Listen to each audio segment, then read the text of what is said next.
Okay, so as you know, I have submitted a seven book. I submitted a 7 book submission to CGC um, around mid September, and they got to CGC, or sorry, it was marked as received by CCS and CGC, I believe, on October 6th. 6 of those books were to be cleaned, pressed, and then graded. 6 of the 7. One of those was just grading. That one got graded in a day. So it arrived up. They received it on the 6th. It got graded, and then it got shipped out on the 7th. I was like shocked because according to the website and according to everybody on YouTube, some people are waiting 6 months. So apparently, I think what CGC is doing is they're just randomly selecting certain shipments and just fast tracking it. And if that's the case, then my shipment might be one of those like expedited ones. And so I'm pretty excited about that because I was anticipating getting these back in June or July of next year, which, I mean, I can wait. To be honest, like, I don't mind. I mean, it's annoying, but if I knew going into it that it would take quite a bit of time, so I was kind of expecting it to take that long, but I just found out today. I got an email saying they've been cleaned and pressed already. So this 189-day lead time turned out to be 2 weeks. So if that went through that quickly, I anticipate the grading is also going to take maybe a week or two, right? So I could potentially be getting these books back in November, which is just like 2 months after I submitted them. So if I do get that, I will definitely give a shout out to CGC, and I guess I'm one of the lucky ones. So don't hate on me because I'm lucky, but we'll have to kind of figure out, see why I got a fast turnaround time as opposed to the long lead times others are experiencing. But anyway, we're getting to the keys in my collection. These are the books that, to me, not only do they have more value than what I've covered so far, they just hold a lot. These are the things I collect. These are the issues and the titles that have a lot of value to me. So some of the things that I've covered so far also hold value to me, like that my stack of Wolverines. Those are all comics I collect. I'll actively go out and seek Wolverine covers that I like, and so, or Larry Hama stories of that Wolverine run. But yeah, here we go. We're getting into my keys, and so what we're getting into right now is, I believe, Spider-Man, just a mixture of Marvel stuff. So, and then we'll get into my Jim Lee X-Men run. Okay. So this is how I store my that's how I store sort of my like common boxes. Just put them in. I wrap them in like cello. I don't know if cellophane or if it's a mylar, but they're these little poly plastic bags in a short box. And then for the ones that are a little bit more valuable to me, I keep them in these cases. So what I do first, you can get these at Daiso for like $1.50. And what I do first is I individually wrap them in like smaller bags, like about three comics, in one of these like smaller wrapped bags, and then I'll wrap a series of those in a larger bag, and I'll put it in this case and lock it up. So I find that it protects the comics really well. And I'm just gonna put this in my lap real quick. That's a beautiful lecture cover right there. Boom. Okay, so this is, let me also take some of these out here. Enjoy that cover while I take these out.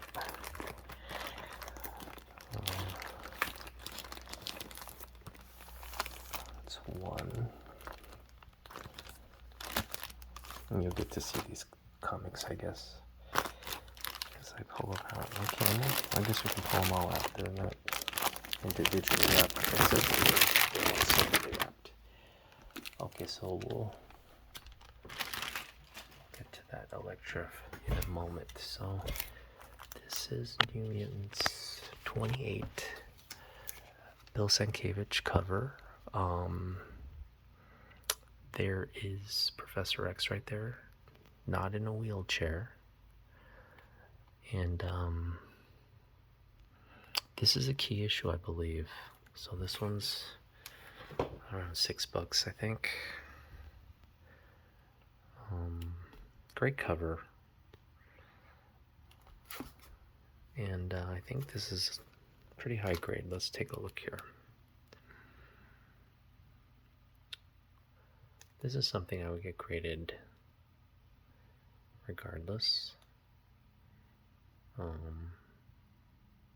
This isn't very high in value. I just really like these Sienkiewicz covers. And we got New Mutants 91. Also a very clean looking copy. But this gives, so in one of my previous videos, one of the comics looked really good, but it just didn't give off an impression. I don't know if it was there's the color or what, but this one also just, I don't know if it's the orange or what. It just doesn't come off as like a really crisp, clean, like high grade. There's nothing that would knock this down. There aren't really any flaws. Just, I don't know, the impression doesn't come off as clean. But again, both these books, New Mutants 91, 28, 9.8 potential. And let me know in the comments if you disagree.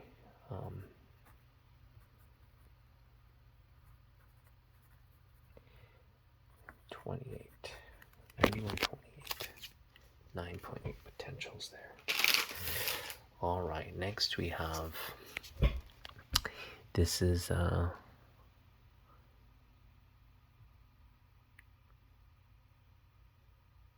Joe Matter cover. It's the beginning of Onslaught.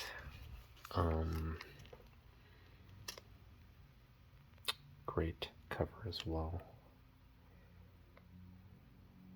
That 90s X-Men team that was just Fire, Bishop, Gambit, Aurora, Jean Grey, Cyclops, Wolverine, and I don't know who that guy is up there.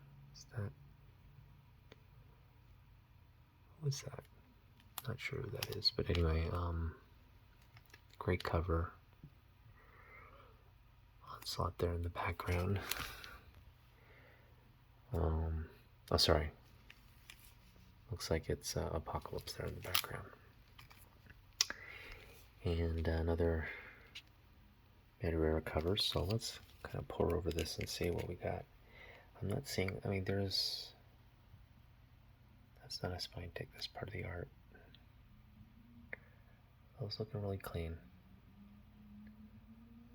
That is, I believe, the bag. Yeah, that's the bag. This is another great cover. It's a fold-out cover. Madureira just killing it with this cover here. You got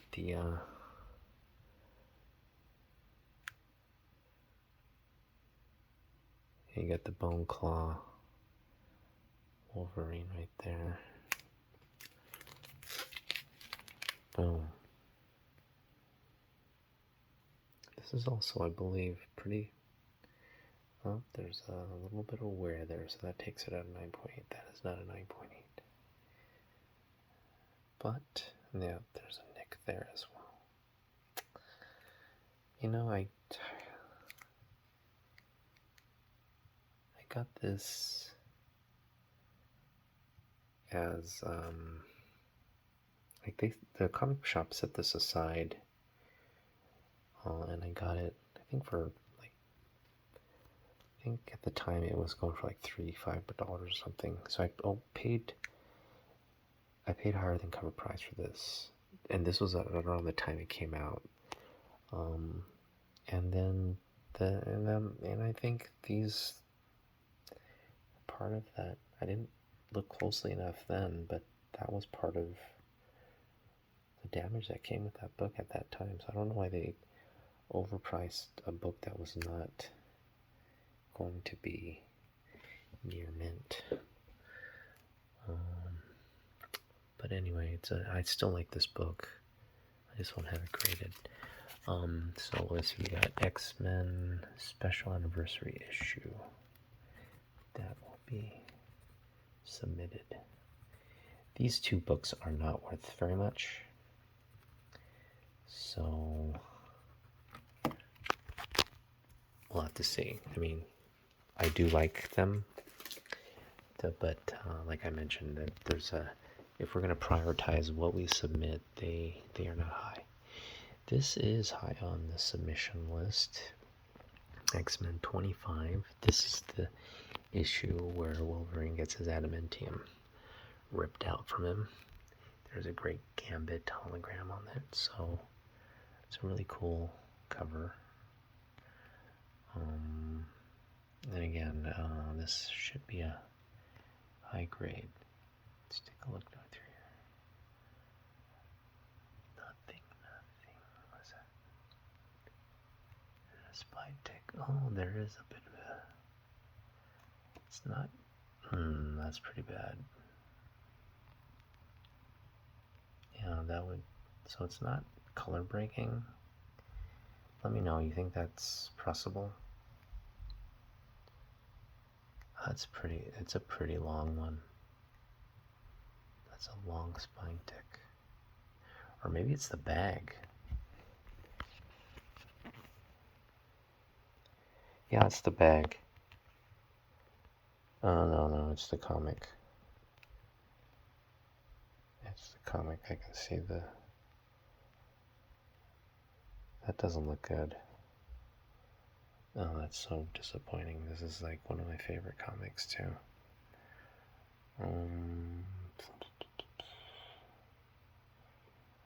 Yeah, I'm gonna have to. Well,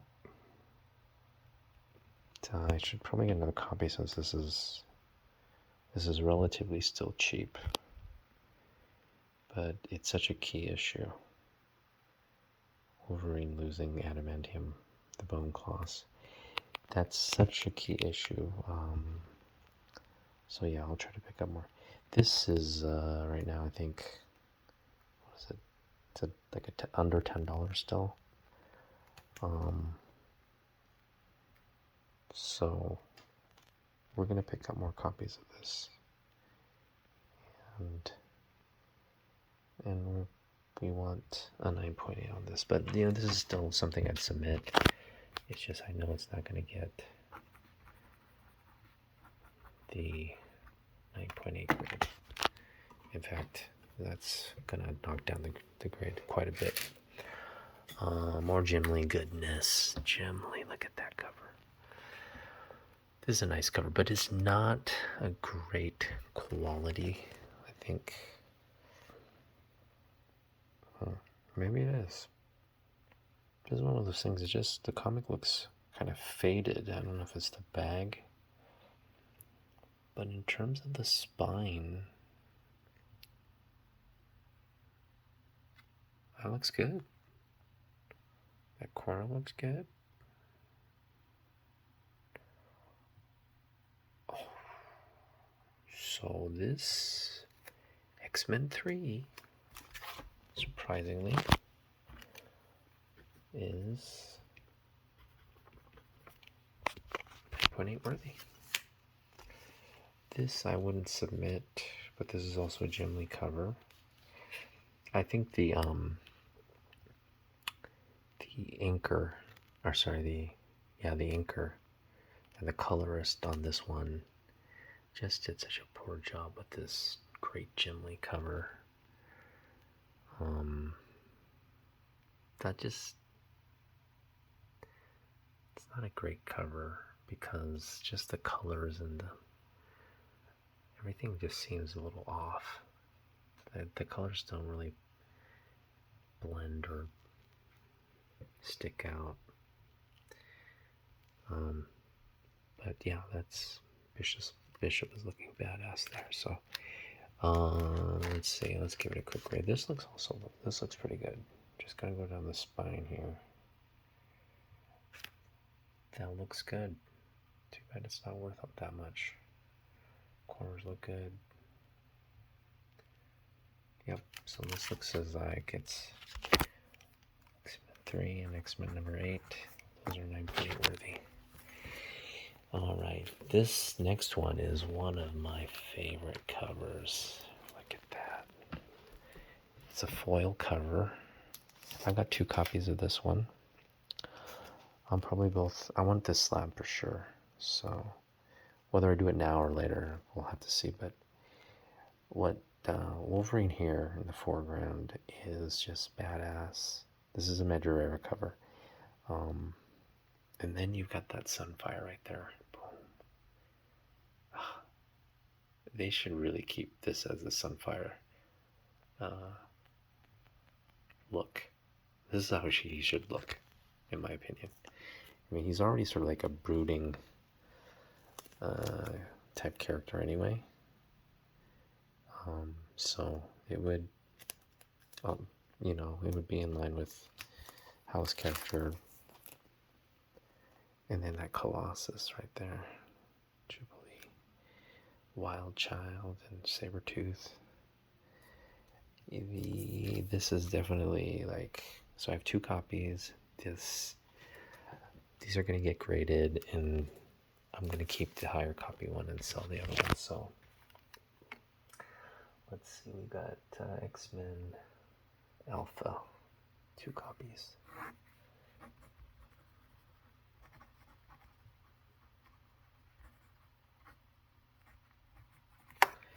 All right, next we've got, again, I have 2 copies of so 3 copies total. You saw one in one of my previous videos. These are also 2 more additional copies, and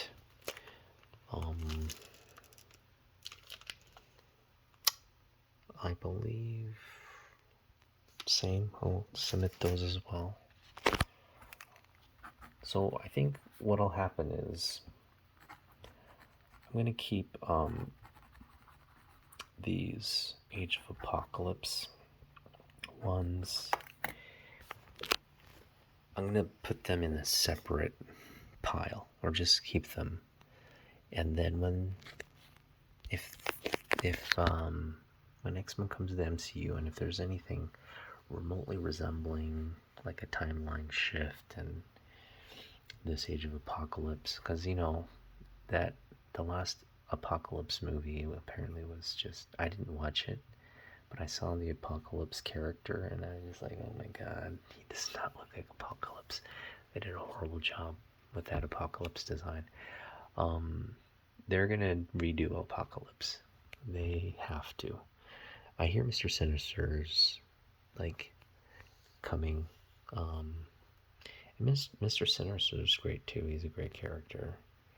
But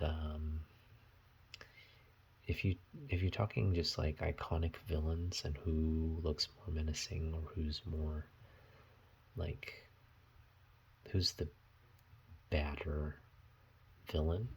I gotta go with Apocalypse. Apocalypse is just, again, hopefully they do them right. So this is the first X-Force. It's still in the bag, and people are saying that it shouldn't remain in the bag because this bag has apparently acid in it, and it'll degrade the comic over time. I don't see any degradation here. This does have the cable card rather than the Deadpool card. And I think when this first comic came out, people didn't know who Deadpool was. Everybody was going after the cable card, including myself. I went to the comic store and I just picked out all the, like cable cards. I had, I think 3 copies of this initially, but then I don't know what happened to the other copies. But this is one that has survived, and it's got the cable card. And the X-Force, this one looks like a pretty clean copy as well. Although that corner looks... that corner looks... Is that a stain? Yeah, it looks a little stained. That looks blunted or wrinkled. That looks okay. That looks okay. Okay, so this is probably not a 9.8, 9.6 at best. So these 2 copies would be just nostalgic submission. So X-Force number 1 and number 3. Again, maybe if they go up in value a little bit, they will be submitted. All right.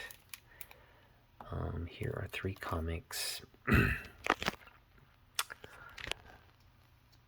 These are just great covers. I got them for the covers. This one there is sort of like a collab between Epic Comics. It's a 8-issue limited series on the Elektra. And I believe Frank Miller wrote this one as well. So, correct me if I'm wrong. I think it is a Frank Miller story. But that cover, jeez, man. Elektra holding a badass gun and a sigh right there. So, yeah. You can't beat that. You can't beat this cover. This cover. So this is a pretty clean copy. Again, it's got 2 sort of like ticks there, but you can press that out. Everything's pressable because it's a white cover. So you can press that out. Nothing color breaking. Yeah, nothing color breaking here. So that's definitely going to go to CGC at some point. Elektra. I think I could get a 9.8 on this. I really do. What do you think? Tell me what you think in the comments. With a clean and a press. If I was just to submit this, it would not get it, but with a clean and a press, it could. Okay, this is another. This is not 9.8 cover, but it's one of the better grades I've been able to find in G.I. Joe, because G.I. Joe, I think it. So if it's something like the G.I. Joes I had, they were all red copies and just ratty and be like, I think the covers fell off my G.I. Joe's comics. I was reading them left and right. I had the silent issue. I also had the Origin of Snake Eyes and Storm Shadow ones. I had this one as well. But I got it again because it's a great cover. It's a Mike Zeck cover. Destro and Storm Shadow facing off. That yellow just pops as the background. Just an iconic look. So these are still relatively cheap. I think you could get them for under $5 or around $5. So this is another one like that. Fantastic for $275 with the She-Hulk and Stan Lee. If I find it for around $5, or under, I'm definitely getting it. I'm picking it up no matter what. And this is another cover. In fact, I almost got a really just ratty cover of this one for, it was $3. And I was just like, ugh, it's just, it was like a definitely a mid grade copy, like a 5.0, and it was $3, and I was like, should I get it? Should I not? Should I get it?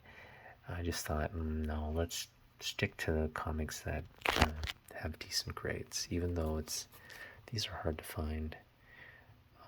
This cover especially, but anyway, a little crease there,